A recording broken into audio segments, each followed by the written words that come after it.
সকলোকে নমস্কাৰ। আমি আজি আলোচনা কৰিম অসমীয়া যুক্তাক্ষৰ। আমি সততে আমাৰ শিক্ষাৰ্থীৰ পঠনৰ ক্ষেত্ৰত অসমীয়া পঠনৰ ক্ষেত্ৰত সততে আমি প্ৰত্যাহ্বানৰ সন্মুখীন হওঁ যে যুক্তাক্ষৰৰ ক্ষেত্ৰত। এতিয়া সেই যুক্তাক্ষৰটো আমি অতি সহজে আমি শিক্ষাৰ্থীসকলক কেনেকৈ আয়ত্তলৈ আনিব পাৰোঁ তাকে আমি আজি আলোচনা কৰিম।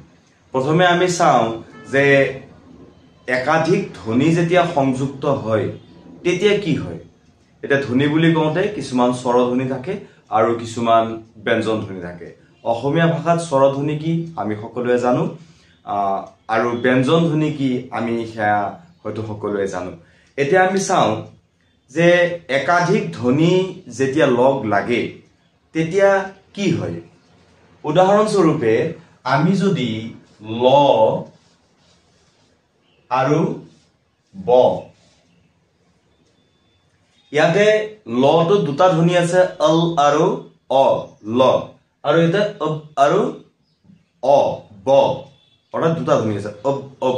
অৰ্থাৎ আমি মোক বহুতে প্ৰশ্ন কৰে যে মই ব্যঞ্জন ধ্বনি উচ্চাৰণৰ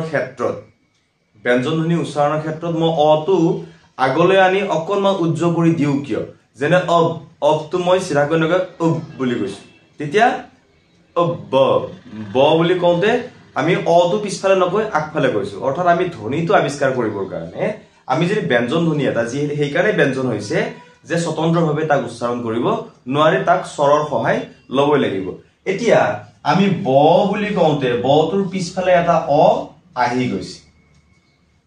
এতিয়া আমি অকল এইটো যেতিয়া আমি বিচাৰি উলিয়াব লাগিব, পাৰ্থক্যতা নিৰ্ধাৰণ কৰিব লাগিব, তেতিয়া আমি যদি অব বুলি কৈ দিওঁ, অব, অৰ্থাৎ আগৰ ফালে অটো লেভ বা এইটো অল বুলি কৈ দিওঁ, ধ্বনিটোৰ কথা কৈছো, তেতিয়াহ'লে আমি এইটো আমি চিনাক্ত কৰিব পাৰো।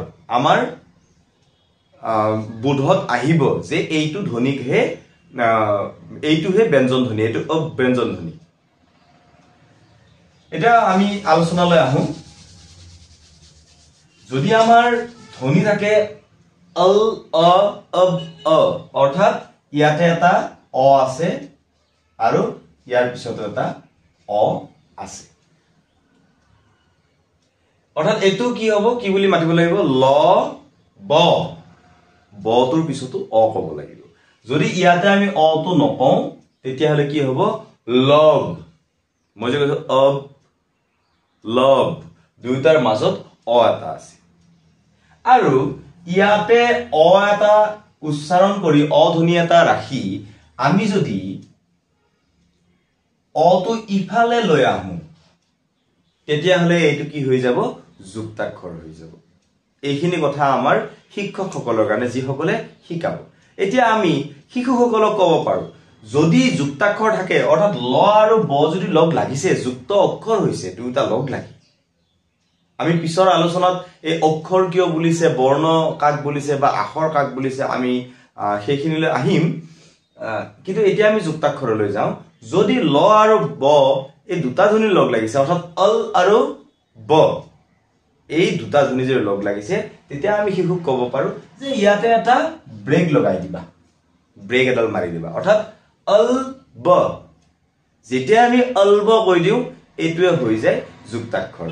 অৰ্থাৎ আমি অল ধ্বনিটোৰ লগত যদি আমি ব অক্ষৰটো বা ব আখৰটো, ব ধ্বনিটো যদি আমি ব যুক্ত ধ্বনি যদি আমি লগ লগাওঁ, তেতিয়াহ'লে এইটো লয় বয় অলব হ'ব, উলব, লয় বয় উলব।